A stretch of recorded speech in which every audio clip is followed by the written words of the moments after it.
Give me a moment. Hello, my lovely audience. Welcome to another video. Yeah, you all thought I forgot about this, didn't ya? But I didn't. I still remember it, and I'm still gonna continue it. It's one of the what ifs I'm gonna ride till the end. Anyway, so, yeah. I didn't really know how to start the what if. I still don't. Start this part of the what if, so I'm just gonna pick up at a random place. Now then. So, a girl with black and orange hair, just, has a muzzle. You know what? Nah, she doesn't have a muzzle. But y'all know who it is. She's just, walking around. In case you're wondering, before, anyone, shoots me in the liver, she is the same age as Tanjiro in this what if. She's still his little sister. How does that work? She was just conceived at the beginning of the year, whilst Tanjiro was born at the beginning of the year. That makes sense? Okay, good. So, her birthday's at the end of the year instead. So she's both simultaneously Tanjiro's little sister by about 9 months, but also the same age as him. Okay. No one can burn me alive now. Fun fact, witch trials, in the old-timey witch trials, no one was burned alive. Yeah, that's just a myth. Anyway, let's just continue with the what if. This girl would hear sobbing.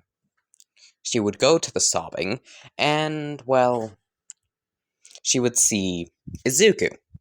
He's about the same size as her. They're both, miniature form. Why Izuku is in his miniature form is because, well, his thought process is, no one's gonna attack a child. So him remaining in a small size is just kind of a defense mechanism. He is very traumatized. But yeah, Izuku's just sat there sobbing, curled up in a ball. Oh, sobbing. This is on the UA campus. No, it's at a park. It's at a park near the UA campus. Okay. Izuku's just in a ball on a park bench crying. So Nezuko would just kind of walk towards him hello? Oh. He would just continue sobbing after that little quick jump. After hearing Nezuko, he would just jump back a bit scared, but then continue sobbing. Sorry if I accidentally made your ears bleed. But Nezuko would notice the fact that Izuku has 2 horns, so she would grow out her horn to see if it would make Izuku more comfortable, because he visibly tensed up a bit when he saw her. Upon seeing her horn, he would kind of tense down a bit. That's just how humans work. Legitimately, if someone looks similar to you because they're your sibling or something, you will physically... No, if someone looks similar to your sibling or someone you're close to, you will naturally just get more relaxed around that person because they look like someone you like. So Nezuko having the horn makes her look like literally any one of Izuku's siblings. Well, technically siblings. Just any one of the clones. So, yeah. That just makes him that just loosens the tension a bit, as Izuku would just continue sobbing in place. Nezuko would sit down next to him are you okay? You don't look okay. Aren't you that, one girl from Class 1B? I am. Wait, there's many girls in Class 1B. But I am a girl in Class 1B, if that's what you want to know. You're from Class 1B, right? Which means you're gonna kill me! You're gonna kill me! He would just start hyperventilating and, panicking. As, Nezuko not knowing what the fuck to do. Apparently this person's from UA. they're the same size as her, so they look like a child, but they're apparently from UA, then it would register in her brain that there was this, very shy and scared size-changing individual who had a lot of rumors spread about him by his quote-unquote sister. Like, Nezuko looking at him, and how he's, like, crying, curled up in a ball, hyperventilating, thinking that Nezuko's gonna try and rip out his spine, like the fucking Predator. Her seeing this just kind of pushes any thought of those rumors being genuine out of the back of her mind. Like, huh. So she would just give him a hug, whilst he's, like, crying his eyes out. And after a couple dozen minutes, like 20, demons have absurd stamina. I can barely cry for 10 minutes. Well, I used to. I've lost the ability to cry now. Look, you can have me staring at the Titanic whilst cutting onions, and the only reason I'll cry is because of the onions. But I have watched the Titanic and I did not cry. Yeah. South Africa turns people into men. That was a joke, but seriously, this place has so much crime that I've become dull. Anyway, existential dread aside, after a while, Izuku would stop crying and simmer down, and Nezuko would ask him, "Okay, what's going on? Like, start with your name, okay? And we can get on to why you're crying." Izuku would nod and say, "Okay, I'm Izuku Midoriya of Class 1A, but I'd prefer if everyone just called me hantengu." "Oh, Midoriya, like my classmate, she's..." Like, Izuku would tense up when Nezuko mentions her classmate, aka, like, Izumi or Zuka. Think I named her Azuka or something like that. Actually, I don't think I named her anything, so I'm just gonna go with Azuka. Like, when Nezuko mentions Izuku visibly tenses a bit, and she would just kind of think to herself, "Okay, don't bring up her. Never mind. So then, hantengu, please." She would nod. "Okay, hantengu. Why were you sat here crying? It's weird. I know, but it's just something I do sometimes." "Why do you do it?" "Bad memories and experiences." Like, Izuku would kind of shuffle back a bit,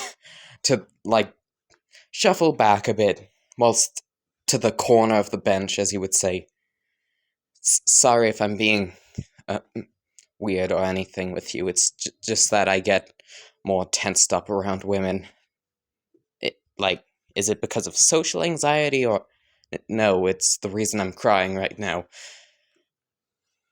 You know, remember that quirkless kid with the one eye? That was me. I recently got my quirk, and, well, let's just say quirkless people aren't treated the best by their families. Since I didn't have a father, all that kind of trauma just went to women specifically. I know I'm a failure because of, like, just Nezuko, who knows where this is going, she still knows is Zenitsu in this what if, so she knows where this spiral's going. Just shuts Izuku up by pulling him into another hug. It's like Izuku would begin crying again for another 20 minutes, as, like, Nezuko would make the mental note that Izuku can cry a lot. Anyway, so, yeah. After that, Izuku and Nezuko kind of become friends. Like, Izuku just gives her his phone number, which is a Nokia.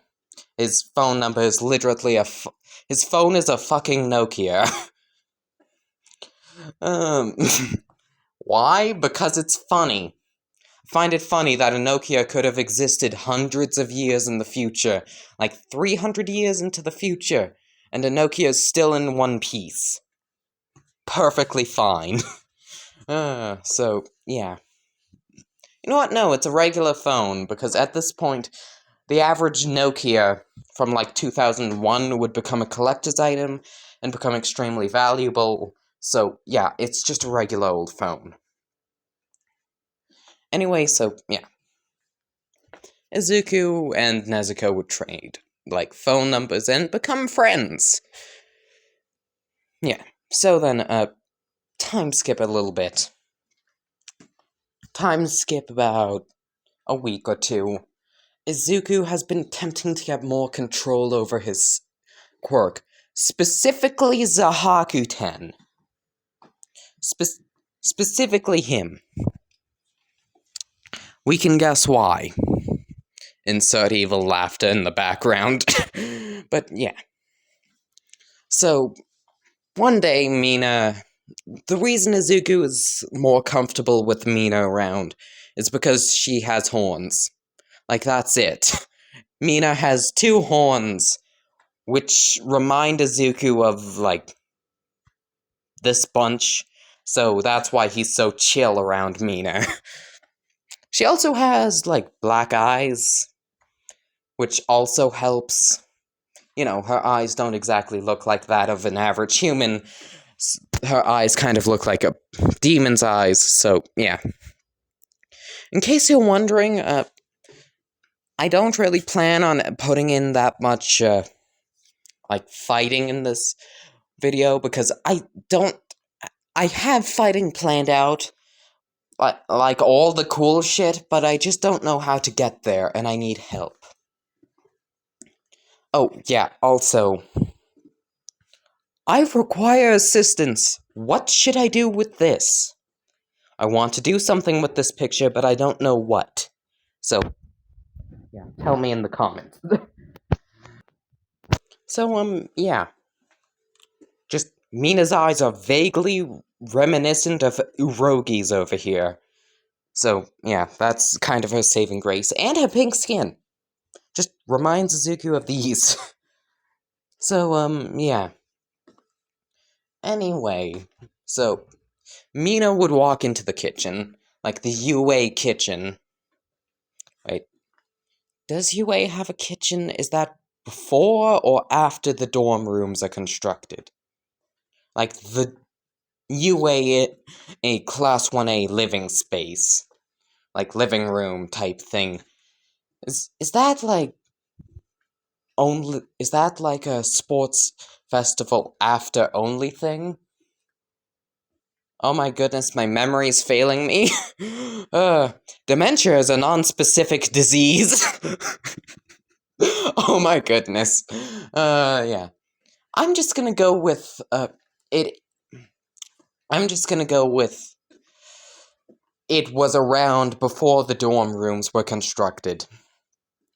So, like, Mina would just kind of walk in to, Urami, not Urogi, not bird, like, just the scaredy cat Izuku clone, trying to forcefully shove a liver inside of, Zahaku-ten's mouth.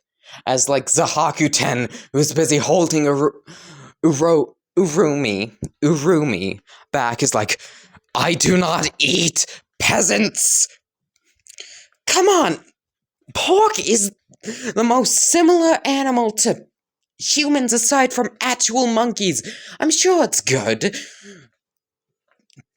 Like, Zahaku-ten would then go, if you did not have many Tengu inside of you, I would crush you like the bug you are. Oh, shut the fuck up, scaredy cat. You're the scaredy cat amongst us. Fuck you! No, fuck you! Like, they would just start saying fuck you at each other, as, like, Kirishima would walk in, like, the fuck's going on?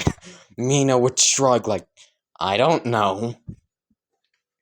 As, like, Nezuko would walk in with Tanjiro behind her, like, Idiots. They've known each other for a month. She's become quite versed in the clones and their stupidity. Tanjiro's just looking at this like this is the first time he's seen this.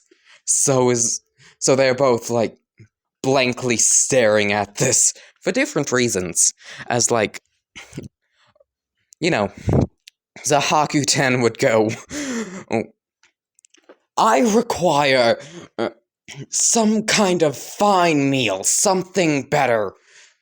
Zahaku-ten, for the last time, we aren't murdering random people. It's either the supermarket human meat or this. What about that Nomu I killed? Why can't we just catch one of those? It's not like those just roam in the wild, dipshit. Ugh. This is why I hate humanity. Yeah. As, like, Nezuko would just put her hand on her face, like, oh, how can hantengu split off into these idiots? She just kind of rubs the bridge of her nose, thinking about how just, in general, sweet Izuku is, like, just how polite he is, and just sweet. You know, the classic trope of a shy and sweet individual. Yeah. With absolutely insane siblings.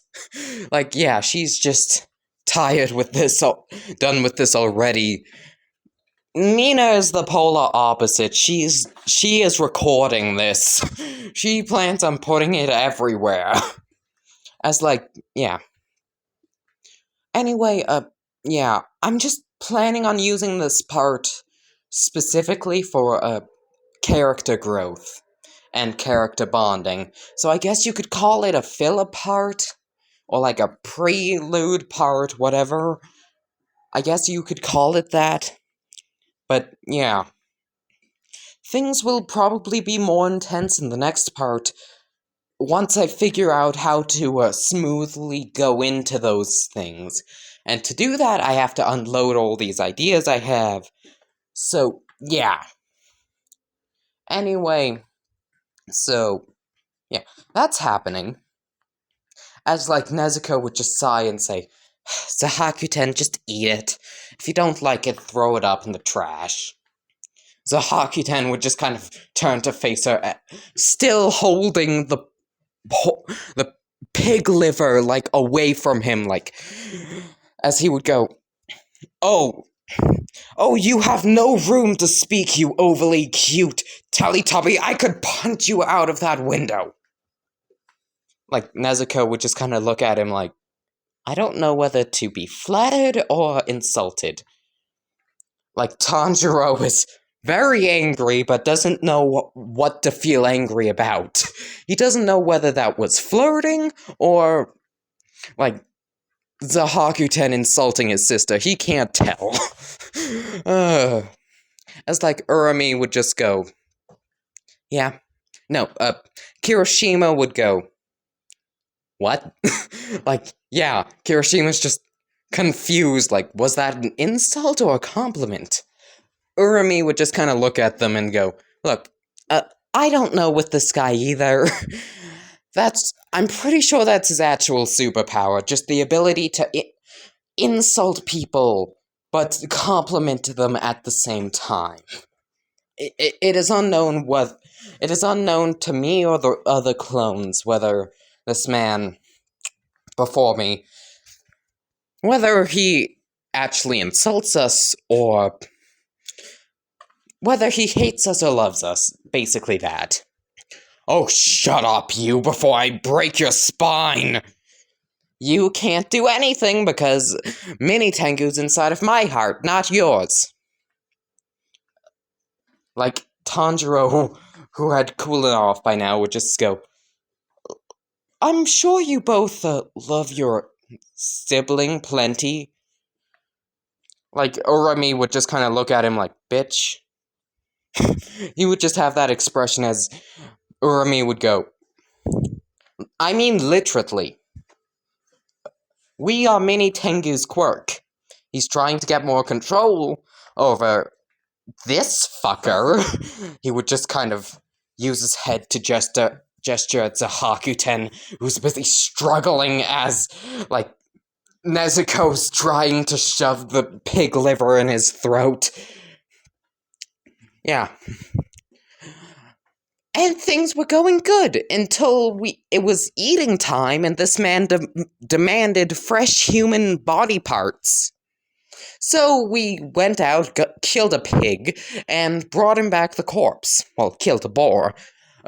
Brought him back the corpse, he refused to eat it, and, well, you know, considering killing monkeys are literally sacrilegious, we're trying to force-feed him the pig. I would settle for a monkey, but not a damned boar! Oh, shut up! Mini Tengu's oh my goodness, Brandiaxia stopped. Oh, shut up! Mini Tengu's favorite, like, meat was boar before he got this entire shit show of a quirk. You do realize you're insulting yourself with that statement, right? Yes, I know that! Give me a moment. I'm hoping that my, voices for the characters are, you know, just make it easier to tell which one's which. Ever realize how much the hantengu clones are basically just windows? Yeah. Ubisoft is gonna have to, well, Microsoft is gonna have to sue Demon Slayer. Anyway, so, yeah. Eventually, said pig meat would just be, like, shoved in You know what? I have something I need to quickly say. Another joke I need to make quickly. Zahakuten would yell, "Look, we are literal demons, I'm pretty sure. A sacrilegious is out the window. Catch me a damned monkey, I want to nibble on its paw." Nezuko would manage to shove the pig liver down Zahakuten's throat as he would just kind of chew on it a bit, then swallow it, like, that wasn't that bad, actually. Alright, I require another one. He would just, like, get up off the floor, put his hands on his hips, like, I require another one. Anyway, so, yeah. I'm pretty sure I'm just gonna label this as, what if Deku was the reincarnation of hantengu filler part? Or, like, part 2.5 or something like that. So, yeah. Goodbye, my lovely, lovely audience. I hope you enjoyed, and I hope to see you next time. Bye-bye. But yeah, I just really made this part, so I have a easy, like, shimmy into all the cool and exciting stuff that I'm planning on doing.